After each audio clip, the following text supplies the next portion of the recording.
मित्रता, लेकिन आज हम मित्रता देखते हैं प्यारे, मित्रता में स्वार्थ हो गया, मित्रता में छल हो गया।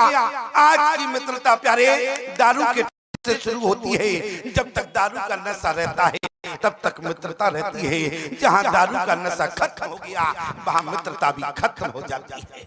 जरा विचार करना प्यारे, आज की मित्रता पान की दुकान से शुरू होती है। जब तक मुख में पान रहता है तब तक मित्रता रहती है, और जहाँ पान खत्म हो गया वहाँ प्यारे मित्रता भी समाप्त हो जाती है। लेकिन सिद्धांत क्या कहता है? बोले जे न मित्र दुख अरे होवे दुखारी उतनी नहीं बिलोकते पातक भारी। आज की मित्रता मधुशाला से शुरू होती है। जो मधुशाला से मित्रता होती है प्यारे, वो मित्रता ज्यादा दिन नहीं चलती है, और जो मित्रता पाठशाला से शुरू होती है वो जीवन पर्यंत मित्रता चलती है। प्रमाण क्या है? जिस समय प्यारे हमारे भगवान कृष्ण और सुदामा की मित्रता की बात करें, कभी आपने आज तक विचार किया? इतने दिन श्रीमद् भागवत को श्रवण किया, उसमें जो सुदामा चरित्र आता है, कभी आपने आज तक विचार किया कि सुदामा के गरीब होने का कारण क्या है? अरे किस कारण से सुदामा का जीवन पूरा गरीबी में चला गया प्यारे? कारण क्या रहा सुदामा की गरीबी का? कभी आज तक समझ पाए प्यारे? जिस समय सुदामा और हमारे भगवान कन्हैया एक गुरुकुल में पढ़ते थे प्यारे, और गुरुकुल में सिद्धांत नियम होता है, जो विद्यार्थी पढ़ता है उसकी प्रतिदिन ड्यूटी लगाई जाती है। कभी लकड़ी काटने में, किसी की भोजन बनाने में, और किसी की प्यारे आश्रम को सफाई करने में। आज भगवान कन्हैया और सुदामा की ड्यूटी जंगल में लकड़ी काटने की थी। सुदामा कन्हैया जंगल में लकड़ी काटने जा रहे थे। उसी समय प्यारे घर में कुछ बना नहीं था। गुरु माता ने एक कपड़े में भुजे हुए चने बांधकर सुदामा को दे दिए कि सुदामा जंगल में काटते काटते लकड़ी काटते समय तुमको विलम्ब हो जाएगा, ये चने ले जाओ। और जाने में प्यारे थोड़ा विलम्ब था। सुदामा ने चने की पोटली को लिया, वही रख दिया। जाने में थोड़ा विलम्ब था। इतने में दुर्वासा ऋषि का आना हुआ। दुर्वासा ऋषि बड़े क्रोधी है, और दुर्वासा ऋषि ने कहा कि मैया भिक्षाम देहि। और जैसे मैया कहा, मैया अंदर से दौड़ कर आई।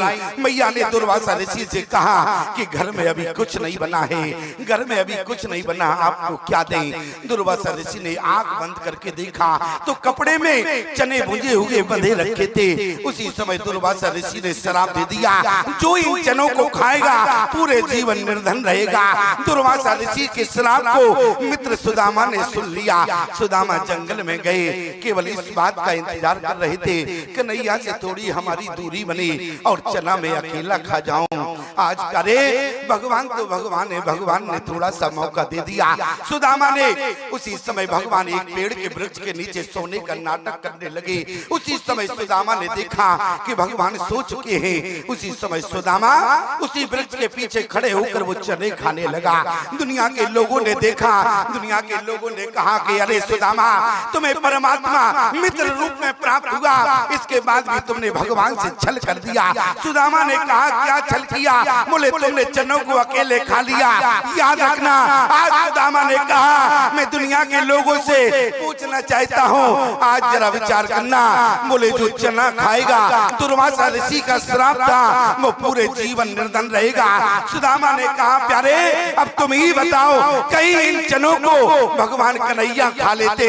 अरे जो देने वाला है, जब देने वाला ही गरीब हो जाता तो ईमानदारी से बताओ किसके आगे हाथ फैलाने जाते?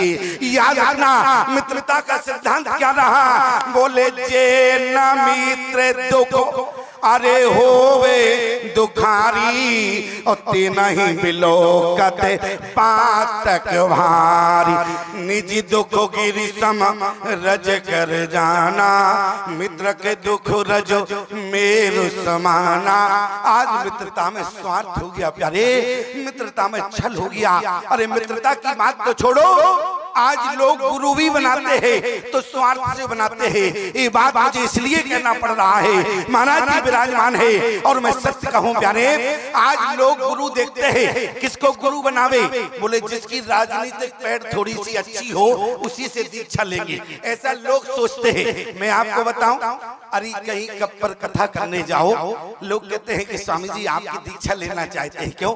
महाराज जी कहाँ से आए? बोले अयोध्या से आए। अरे कम से कम अयोध्या जाएंगे तो रुकने को कमरा मिलेगा, भोजन पानी मिलेगा।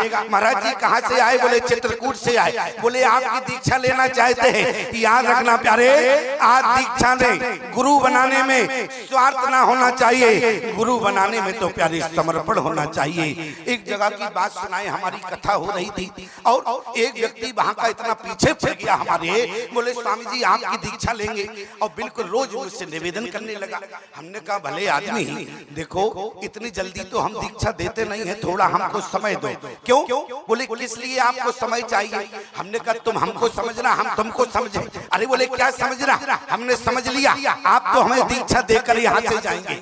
हमने कहा भले आदमी ये बताओ तुम पीछे क्यों पड़े हो और क्यों इतनी जल्दबाजी में दीक्षा लेना चाहते हो? बोले स्वामी जी दीक्षा लेना इसलिए चाहते हैं। हमने कहा बात बताओ। बोले क्योंकि हमारे यहाँ गुंडे बहुत हैं और हम गुंडों से बहुत परेशान हैं। तो हमने कहा हम क्या गुंडों से निपटने जाएंगे क्या? यदि तुम गुंडों से परेशान हो, हमने कहा बात क्या है, क्यों दीक्षा लेना चाहते हो? अरे बोले क्या बतावे स्वामी जी, बहुत छोटा सा धंधा है। हमने कहा धंधा क्या करते हो? बोले पान की दुकान है। हमने कहा बस? और बोले सिर्फ हमारे जीवन में पान की दुकान का धंधा है, और बोले हमारे यहाँ गुंडे बहुत हैं और गुंडे आते हैं कहते हैं पान लगा, तो हम पान लगाते हैं, और जैसे ही गुंडे कहते हैं तुलसी छाप तमाकू डालना, तो हम तुलसी छाप तमाकू डालते हैं। और क्या है, पैसे तो देना नहीं होता है, और वही दुकान पर खड़े होकर पान चबा के दुकान के नीचे थूक देते हैं। कहते हैं नालायक, झूठ बोलते हो, इसमें तुलसी छाप तमाकू थी, झूठ बोलते हो। तो बोले पैसे तो देते नहीं है, पान खा के और चले जाते हैं। हमने कहा प्यारे ये बताओ दीक्षा से समाधान कैसे होगा? अरे बोले स्वामी जी आपकी कथा से हमारे यहाँ लोग प्रभावित थे। तो हमने कहा वो तो ठीक है, लेकिन दीक्षा से समाधान कैसे होगा? बोले जब हम आपकी दीक्षा ले लेंगे। तो हमने कहा फिर क्या करोगे? बोले आपकी दीक्षा लेने के बाद एक दुकान में आपका फोटो लगा देंगे। हमने कहा फिर क्या करोगे? बोले जैसे ही गुंडा आएगा, गुंडा कहेगा पान लगा, तो हम पान लगाएंगे, और जैसे ही वो कहेगा तुलसी छाप तमाकू, तो हम तुलसी छाप तमाकू डालेंगे, और जैसे ही वो कहेगा नालायक, झूठ बोलते हो, इसमें तुलसी छाप है, तो हम इसे विश्वास दिलाएंगे। हमने कहा भले आदमी कैसे दिलाओगे? बोले गुरु कसम, तुलसी छाप, गुरु कसम 365। हमने कहा गजब हो गया, ऐसे यदि चेला मिल जाए तो ईमानदारी से बताओ गुरु का कल्याण होगा? अरे जरा विचार करो शांति में बैठकर, ऐसे यदि गुरु मिले तो कहीं कल्याण होगा। और एक बात बताएं, एक तो बहुत गजब की बात है, हम उस समय प्यारे हमारी कथा थी छत्तीसगढ़ में, और छत्तीसगढ़ से हमें राजस्थान जाना था, और छत्तीसगढ़ से राजस्थान की दूरी है बहुत ज्यादा। अच्छा जैसे दूरी ज्यादा है, जैसे यहाँ से हमको ग्वालियर के पास जाना है मध्य प्रदेश, तो हम क्या करेंगे, रात्रि में कहीं ना कहीं विश्राम करेंगे, क्योंकि रात्रि में तो सफर करते नहीं हैं। ऐसे ही हम छत्तीसगढ़ से राजस्थान जा रहे थे, तो क्या हुआ, एक हम अपने चेला के यहाँ रुक गए, और जैसे ही चेला के यहाँ पहुंचे तो गजब बात क्या हुआ कि हम संध्या काल में पहुंचे, और चेला जो था हमारा पति पत्नी में झगड़ा शुरू हो गया। हमने कहा ऐसा तो नहीं कि हमको देखकर झगड़ने लगे हो। हमने कहा बात क्या है, मामले को समझना चाहिए। समझना चाहा लेकिन हम समझ नहीं पाए प्यारे, और जब हम नहीं समझ पाए तो ऊपर वाले कमरे में हमको ठहरा दिया। हमने कहा कोई बात नहीं बेटा, प्रसाद नहीं आया पाने के लिए, कोई बात नहीं, बाबा तो भूखे रह सकते हैं। हमने अपना दरवाजा बंद किया और अपने शिष्यों से कहा तुम भी जाके आराम करो, पति पत्नी को नीचे झगड़ने दो। पति पत्नी ने देखा कि ऊपर से अभी तक कोई संकेत नहीं आया, तो झगड़ते झगड़ते ऊपर ही आ गए। हमारा कमरे के दरवाजा बजाया, बोले स्वामी जी दरवाजा खोलो। हमने दरवाजा खोला। हमने कहा क्यों भैया, रात को 11 बज गए, वैसे ही तो भूखे हैं, अब क्या सोने भी नहीं दोगे? पत्नी बोली आप तो चैन से सो जाएंगे, और हमारे घर जो झगड़ा हो रहा उसका क्या होगा? हमने कहा झगड़ा हो रहा तो हमने क्या ठेका ले रखा है क्या? अरे क्यों झगड़ा, अरे बोले झगड़ रहे हैं। हमने कहा क्यों झगड़ा कर रहे हो? बोले जो हमारा पति है आपका शिष्य है, झूठ बहुत बोलता है। हमने कहा क्यों?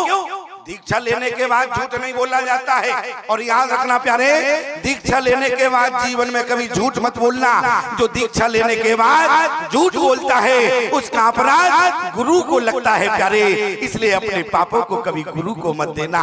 और मैं आपसे निवेदन करूं, हमने उस व्यक्ति को डांटा फटकारा समझाया। वो बोला स्वामी जी हम क्यों झूठ बोलते हैं, हमारी पत्नी बहुत झूठ बोलती है। हमने कहा क्यों? तुम तो कह रही थी पति झूठ बोलता है और पति कह रहा है तुम झूठ बोलती हो।